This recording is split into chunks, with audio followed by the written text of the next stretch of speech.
So, what does the future hold for Russell Wilson? Something to talk about today. Orange and blue today. Cecil Lammey riding solo, Andrew Mason on assignment. And we have a lot to get to thanks to the Christmas Eve debacle against the New England Patriots. Sean Payton had some very interesting things to say, and I think we all pretty much know the answer about Russell Wilson. Whether you love Russ, whether you can't stand Russ, no matter your opinion of Russell Wilson, I believe one thing is true. And it reared its ugly head on Sunday night. Russell Wilson is likely done as the Denver Broncos starter after this season. And to me, there's even a question of whether or not he'll start the final two games of the year, because you don't want him to get hurt. If he gets hurt, they're on the hook for his money. And I'm not sure if you want to do that when you're trying to get out from under his money there as well. Lots to get into on today's program, but the future of Russell Wilson may not be with the Denver Broncos. It may be somewhere else. And yeah, I'm fine with that. It's just not a good fit. This isn't anything against Russell Wilson. This is on the fit. The dirty secret of the NFL is that it's always about fit. It's how do you fit with your head coach? And the fact of the matter is Sean Payton doesn't trust Russell Wilson. And we've got comments from his press conference today, but all you have to do is watch any of these games where they put it in the hands of Russell Wilson, like the Texans game, like the Patriots game, and you see the problem they're in, the Lions game. You had an opportunity and you didn't win any of those games because the ball was in the hands of Russell Wilson late and his coach doesn't trust him. Now, I've said that the problem is Russell Wilson because it is. It's not Russ himself. It's Russ with Payton. That's the problem. Russ by himself, Russ on a team that'll run the ball and let him play chaos football, that's fine. He can be productive. You can win games with Russell Wilson that way. Russ on a team where the coach wants a precision quarterback, a timing-based offense, and you get this. And then you get a coach that at the end of the game, when they were freewheeling, when they were getting back into the contest against the Patriots, then to get the ball back, tied up, minute and a half to go, you can at least run out the clock and go for overtime, but you're going for it. You're going for at least a field goal. Will Lutz field goal. That's how that thing should have ended. And then you come out as Sean Payton, you call the most predictable play of all time a screen pass to Samaje Perine, which based on formation and tendencies, you knew that was coming. Anybody should have known that was coming. So with the game on the line and a game where Russell Wilson had fought back to get you back into that game, big passes to Brandon Johnson, big pass to Marvin Mims, Lucas Kroll getting it done, right? Like even Jerry Jeudy springing to life. 9 minutes left in the fourth quarter, Jerry Jeudy had his first catch of the game. So those things aren't on Russ, but you get the ball back and your coach goes into a shell with a super predictable play. That's on Sean Payton. So is Russell Wilson's future with the Denver Broncos? I'd say no. And I'd say the decision was made a while ago. But they'd have to see how this season played out. They're not out of the playoffs. I know people are talking about a ridiculous scenario where a couple things happen and then the Chiefs get beat and then the Broncos and Raiders are playing for the AFC West. That mathematically is possible.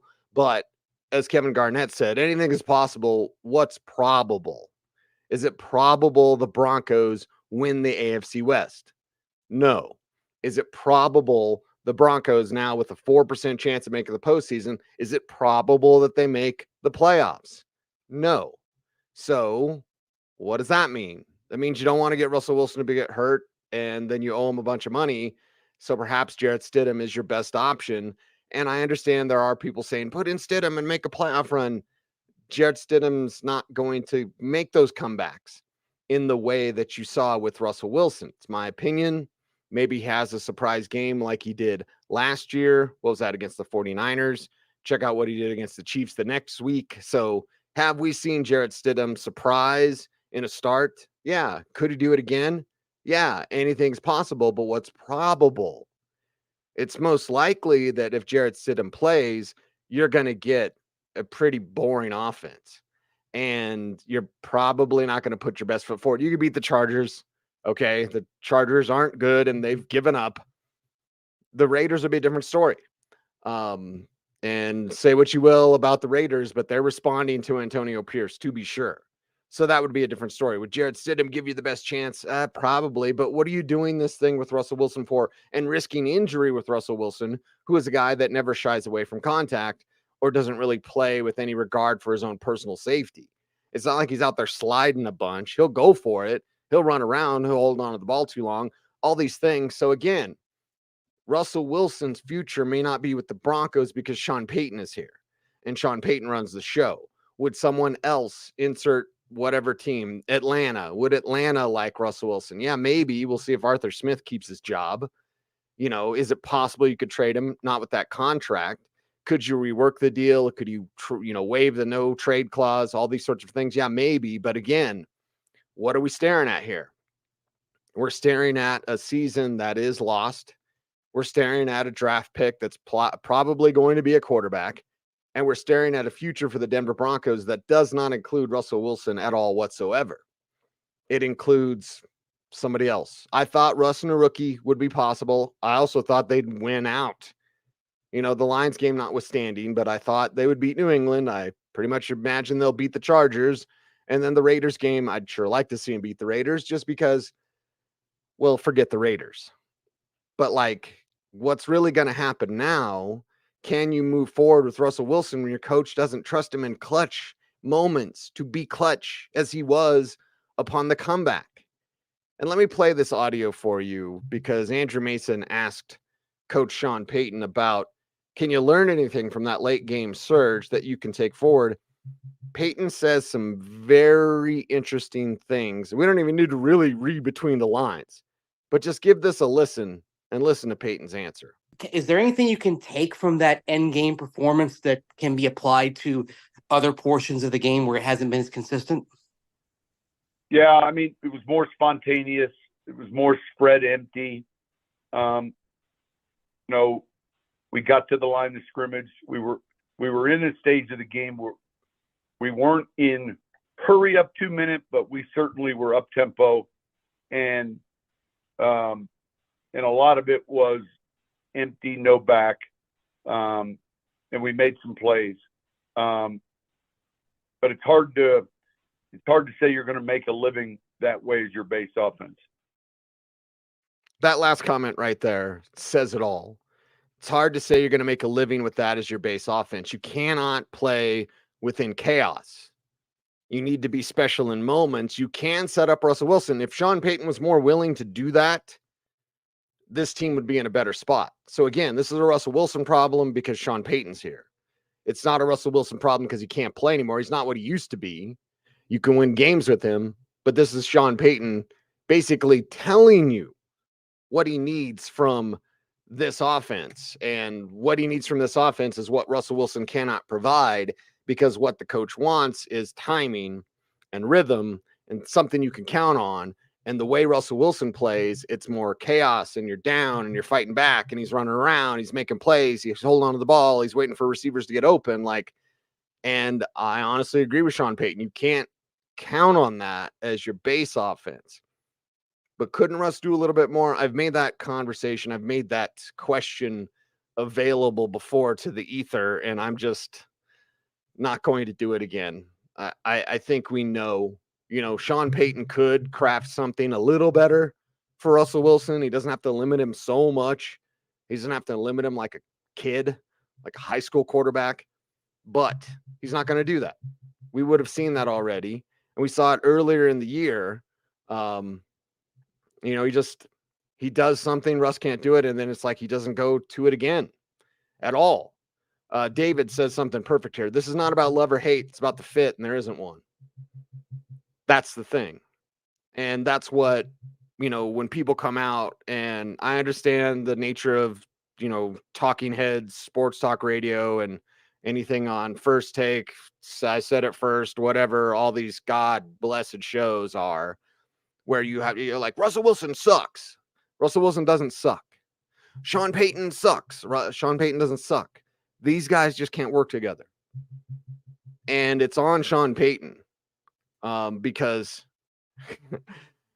it's on Sean Payton because, listen, Sean Payton just doesn't want him here. And you can tell by the way he calls plays. He could call a better game for his quarterback. His quarterback could probably do it. Nate wants angry Cecil. Oh, Nate, if I could tell you the anger inside of me, the righteous indignation that I have, oh boy, you guys would be in for a treat. I don't know if I have the energy for that today. David, offense is incoherent. I agree with that. And what will happen to George Paton as a result of the Russell Wilson trade? George Paton will be likely shipped out of here when Russell Wilson is shipped out of here. That's a guess. Could totally keep him around. George Paton's doing a good job of being the yes sir, no sir, yes man to Sean Payton. But is that what you really want to be? When you're a GM, do you want to just be a yes man for your head coach? Again, get someone that Sean Payton wants to work with, that has a history of working with. Kai Harley, the assistant GM with the Saints underneath Mickey Loomis, who was his guy. Like, get that shared vision. Something Sean Payton always talks about, having the shared vision. That's what you could get if you had someone not named George Paton. But I think George Paton, that decision with Russell Wilson and that contract, that means he's gone when Russ is gone, and Russ is likely gone. And that's why his future may not be with the Denver Broncos. And wherever it's at, we all wish him well. Again, this is a fit thing. And Sean Payton, Russell Wilson, do not fit. Brad with a Taco Tuesday. I forgot about that. Notifications, I'm glad they worked. Make sure you do the YouTube things and like, comment, share, subscribe, hit the notification bell so that you never miss a vid, because sometimes they don't work. So there you go. So, My Chemical Romance, Cecil. Yeah. Is there anything more to be said, really, about the Russell Wilson thing? You know, it wasn't a mistake to be competitive when you're 1-5. Should you have just tanked and traded everybody away? Yeah, that's part of the conversation. That doesn't really interest me because you can't go back now. And the culture changed. The culture changed with Greg Penner, with the Walton-Penner Group, and with Sean Payton. The culture changed to show you it can work. They can win games. They can be one of the hottest teams in the NFL. They're in their win streak. You could easily make the argument they were the hottest team in the NFL. What are they now? With a 4% chance of making the playoffs and a quarterback that's likely on his way out the door. The Broncos do not want to pick up that 2025 salary. There was a fake Adam Schefter report, and please watch, because it wasn't even a darn Schefter. It was just someone with whatever username, and then they put up a breaking news picture with Russell Wilson. It said from Adam Schefter. It was not from Schefter at all. It was completely fake, talking about how Russ would be willing to renegotiate his contract. Yeah, well, they could do that. Maybe he could stay, but you still have to make plans for the future without him. You've had enough time. You've seen enough film. You've given him enough plays. Maybe those plays could have been better. A lot of the time, Detroit game, the Houston game specifically, maybe not Detroit as much, but Houston game, I put a lot on the play calling of Sean Payton. The Patriots game, until they went into desperation football, I put a lot of that on Sean Payton as well. And that's something that is not fun to watch. It's not fun to watch because it's like one guy doesn't want to work with the other guy, so he doesn't set him up for success. And then the other guy who does whatever the one guy wants has some success because he can play within chaos. And then the coach like drops the ball, wets the bed at the end of the game with a minute and a half left. Russ is staying in Denver, receiving a pay cut, surprised. Implement the week 16-17 Outen offense. Yeah, how did Justin Outen figure out Jerry Jeudy? And they haven't been able to figure out Jerry Jeudy. Jody says, no way they can eat that deal and not know what quarterback will be available in the draft. That's why you go get who you want as much as you can go get who you want, Jody. And as far as eating the deal, it's Walmart. Okay? They got Walmart money. They're going to eat the deal. Yeah, they're capable of doing that. they could eat the deal. What you don't want is throw good money after bad. It's a bad idea to have him on the books for 2024, and 5 days into the new league year, you have him on the books for 2025. So does it suck? Yes. Is it tough? Yes. But do you have a cash-rich team that could pay that dead money to not have Russell Wilson here? The answer is yes. You do. You do. And that's what's disappointing. That's what's disappointing to me. Brad D says Denver's QB is not here. Charlie says they are not going to jettison Wilson. Stop this nonsense. Charlie, tell me what they're going to do then. Does it look like Sean Payton wants to work with Russell Wilson? No, it doesn't. So if you think this is nonsense, Charlie, then say what they're going to do. Because what are their options? Keep Russ and you pay him, and then you pay 2025. You can renegotiate. But at this time, most of the people that I talk to just push renegotiation to the side. Like, that's not going to happen. I believe perhaps it could, but a lot of people around the building, shall we say, do not believe that will happen. Russ doesn't have any incentive to do it other than maybe saving face.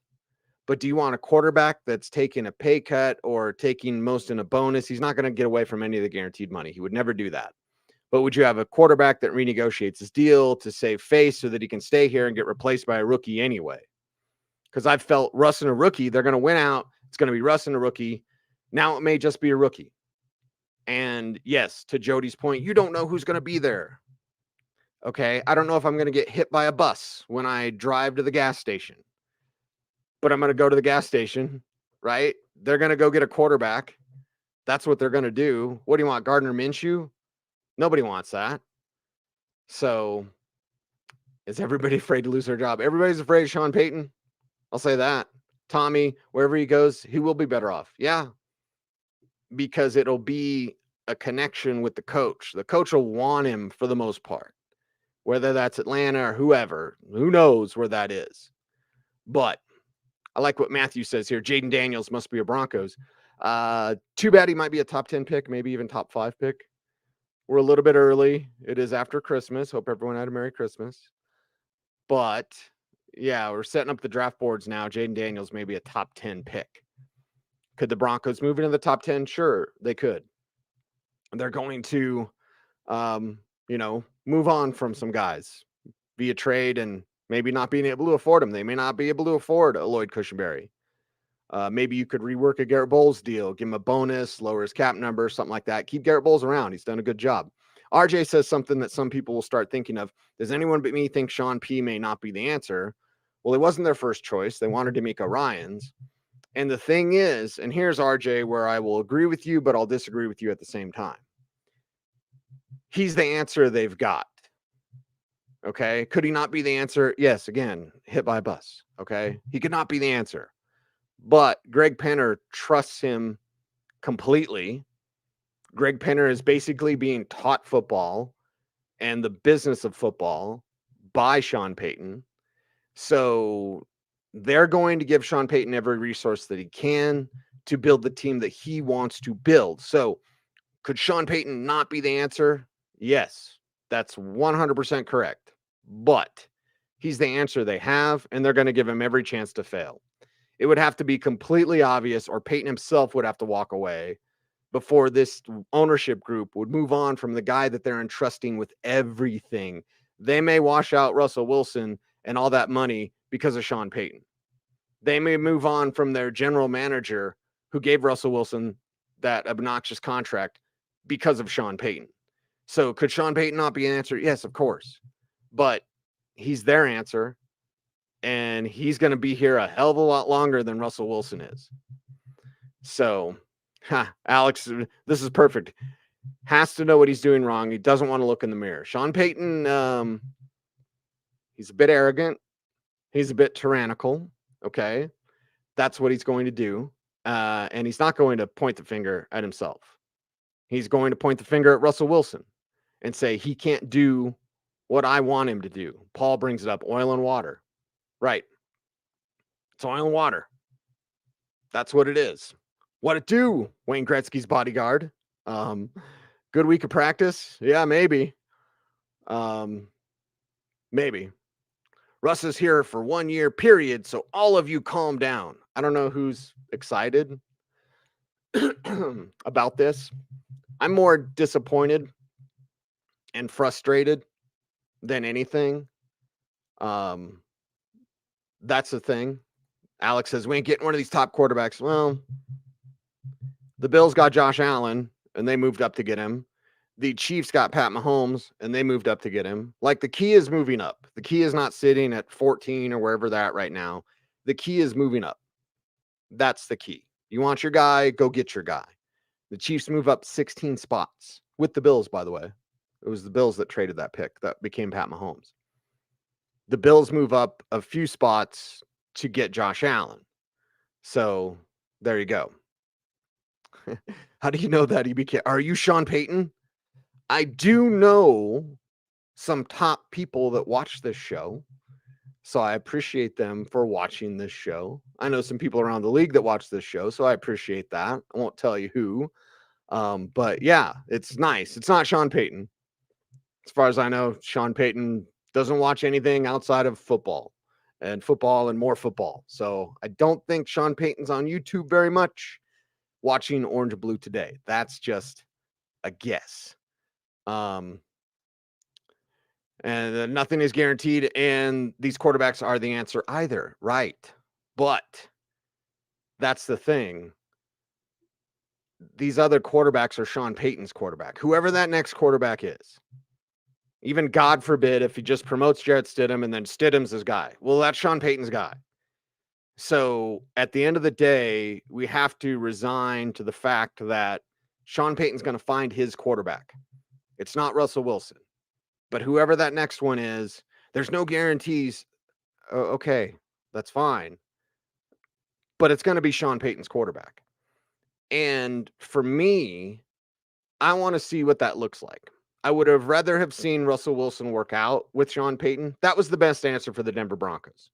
For Russell Wilson to work out with Sean Payton, that's the clean answer. That's the easy answer. That's the move forward and this thing is working answer. You still draft and develop all these sorts of things, but you're not taking a first rounder like I think they take a first rounder. But now that's not the case. I just want to see Sean Payton with his guy because I don't want any excuses about that guy can't run what I want him to run. It doesn't mean he has to find Drew Brees. He's not going to find Drew Brees, but find his guy. Find his quarterback. And then see what you get there. Tony said, take your shirt off. Spin around your head like a helicopter. Nah.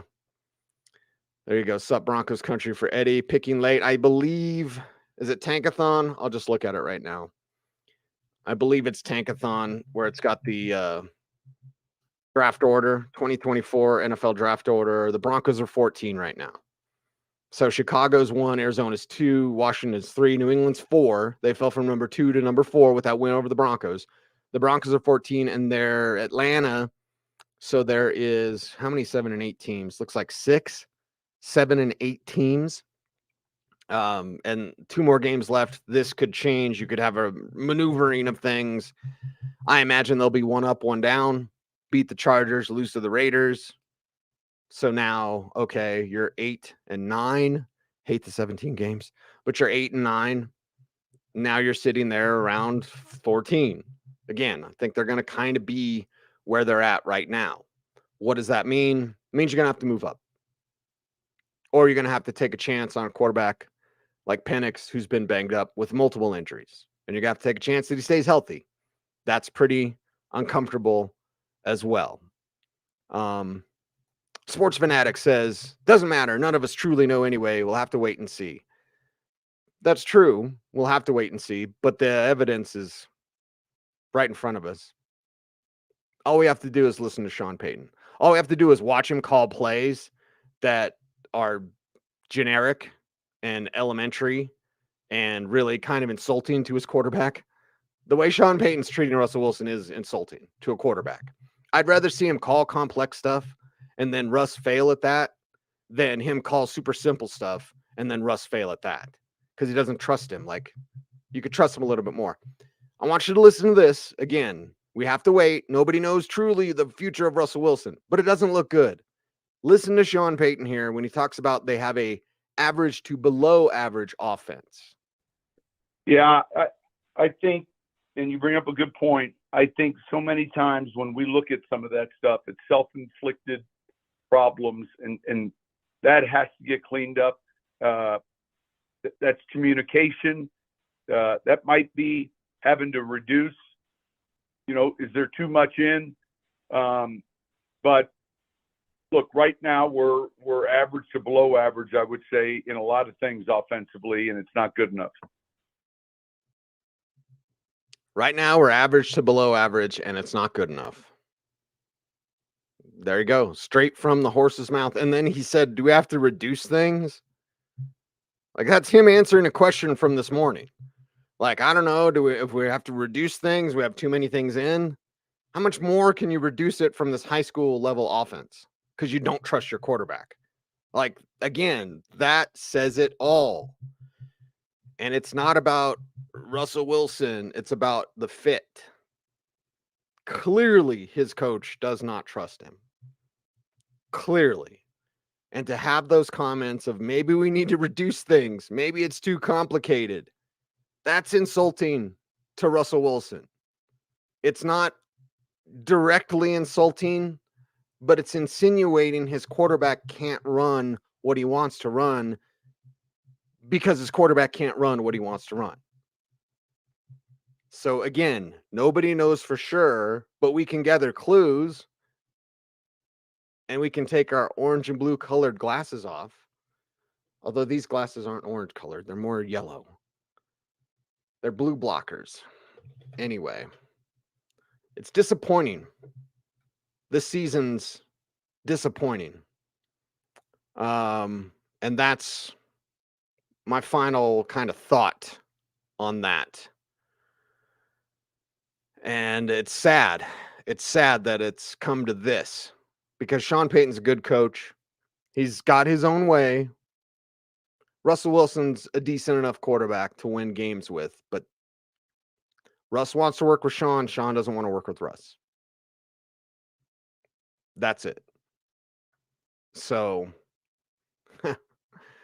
this one, Rodney says, Sean is hard to work with. Read articles about him not being liked on NFL pregame as well. There's a lot of former Saints that don't like Sean Payton. There's a lot of former longtime Saints that don't like Sean Payton. Now, I say the same thing that I said, although it's not as true as it was with Peyton Manning. I knew some former Colts that didn't like Peyton Manning. Do you know what they all had in common? They sucked.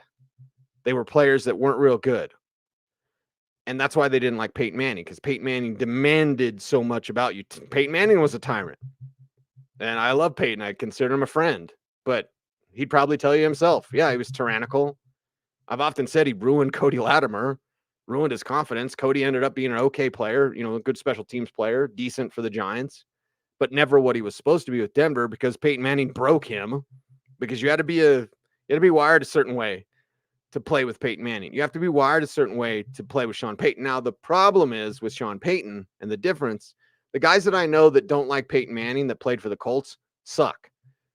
The guys that I know that played for the Saints for a long time and don't like Sean Payton were Pro Bowlers. That's the difference. It's like, yeah, Sean Payton didn't make any friends in New Orleans, even from the guys that you would think like loved him or loved playing for him and that got Pro Bowl level play from him. Like, yeah, that's the thing. We'll see. We'll see what happens next. We had the Kareem Jackson getting waived. Nobody should really be surprised by that, although I was a little bit surprised because he's a captain. He did get picked up via waivers to Houston. That's for sure. Ooh, Jim's thinking about selling his comic book collection. That's something that makes me happy, Jim. Hit me up on Twitter or just email me, Lammey@footballguys.com, Lammey @footballguys.com. And yeah, man, we'll talk it up. Talk up some comic books, talk up some football, all that kind of stuff. So, Jim, I appreciate that. Appreciate everyone for watching this show. And yeah, Texans, just to wrap things up, Texans did pick up Kareem Jackson, so he gets to go back where he started his career. So there you go. And then Edward, one of my favorites here, new motto for the Broncos: love many, trust few, but learn to paddle your own canoe. That's right. Holy diver, QB from LSU, Jaden Daniels. I'll probably see him at the Senior Bowl. And that's my hope for the Broncos, is that Jaden Daniels is their quarterback. So we shall see if that is in fact the case. And then we'll go from there. Jody says they didn't get rich eating money. There's ways to hide money or to move money around. So like, and besides, that type of money for them is like, $25 for you and me. That's it. Get weapons for us. By the time you get the weapons, he's done. So I said it on some show last week, like blaming the weapons is low-hanging fruit. It's weak sauce. Sorry, Jody, you're a good chatter, but like blaming the weapons. Oh, he doesn't have any weapons. Brandon Johnson's pretty good. Jerry Jeudy's better than people think. Courtland Sutton's damn good. Javonte's not healthy. Samaji's not healthy. If you said, Jody, give him a running game, then yeah, we're talking. But again, Sean Payton, does Sean Payton want to have a run-heavy offense? No. Does Sean Payton want to barely squeak by, being scrappy? No. Sean Payton wants an elite offense, and they are far, far from that. JJ McCarthy. Jim. All right, Jim. Some people I know like do not like McCarthy at all. I think it's a little early to have any sort of hatred for a quarterback because they're looking at college film. You have to project to pro film, and the projections always don't work, and oftentimes they don't. Okay. So McCarthy is a name that I've floated out to some people and had them like almost gag in response to it. But I'll keep floating it out. Like, I just like talking to scouts and GMs and coaches. I'll get to do that in January. So we'll have more of an idea there of what is ahead for these young men. I'm not at the point in December, even late December, of being like, oh no, no, still plenty of work to be done. And, see what these guys can look like and then translate it to pros, because college offense is different and college guys are usually wide open. CJ Stroud was my number 2 quarterback this last year. And whether you had Young or Stroud as number 1, it didn't really, that decision didn't make me lose my mind. Like, no way, it should be Bryce Young, totally Bryce Young. And I love Bryce Young's head. Like, it's a mental game for sure. Yes, people bring up his size, whatever. I had Stroud as my number 2, and the only reason was most of the time at Ohio State, he was just throwing to wide open guys. Like, he made full field reads. He did a lot of what you're seeing now for Houston. But at Ohio State, when you're throwing to those guys, they're open a lot. So, pro throws, tighter windows, these sorts of things. He had great pass placement, mechanically was sound. My only concern with Stroud was like, what happens when you don't throw to wide open guys? Well, what happens is he can throw them open. So, yeah, we'll see. Frank says, dump Russell ASAP. I don't think Jarrett Stidham starts the last 2 games, but there's a chance just because they don't want to, get him hurt. So, there you go. All right, everybody. I think that's a wrap for today's program. And I believe I'll be going solo tomorrow as well. Mace will be at the facility. We'll both be at the facility tomorrow for practice. And then we'll learn a little bit more. Again, I don't think Russell Wilson's getting benched. There's a possibility he does, because you don't want to get him hurt, because then you are eating that money and having a hurt quarterback. And we saw it with, even though he's not making that type of money, but TJ Hawkinson, ACL, MCL in this last week's game, he won't be good until next December, so that's a problem. That's a tight end. Imagine if that was a quarterback, and a quarterback you were keeping because you couldn't afford to get rid of him because of his money that you're all worried about, but you're Walmart. So 40 million is like $25. Like, okay. We will see what happens, but I'll be back tomorrow, hopefully with some better news, a better feel from the locker room. My God, I had a ton of chats today. So thank you guys for chatting. Sorry I didn't get to all of them because, my God, there's a ton. But yes, Brad D, it is time to stay frosty. So we appreciate you all. I thank you. Help us grow the YouTube channel. The response has been amazing. We need to keep it going. And about 45% of our viewers aren't subscribed. So please subscribe, and we'll stay positive and we'll stay going Broncos. And nobody will be bringing you better draft coverage than Orange and Blue today. There is no doubt, no question that Mason and I will give you, denversports.com will give you the best draft coverage that you can find. No damn paywall either. So you just go to denversports.com, check us out there, sign up for that free Denver Sports Daily. Does I sound like Porky Pig? I did used to stutter when I was a kid. Anyway, so check that out. Please help us out and grow that YouTube channel. Like, comment, share, subscribe, hit the notification bell, never miss a vid. And if you commented in the chat room, comment down below once the video's done. Anyway, Michael, best draft coverage facts. Thank you. I appreciate that. Anyway, thanks to all you guys. That's my sister Carrie. Stay tuned, and would you please stay frosty?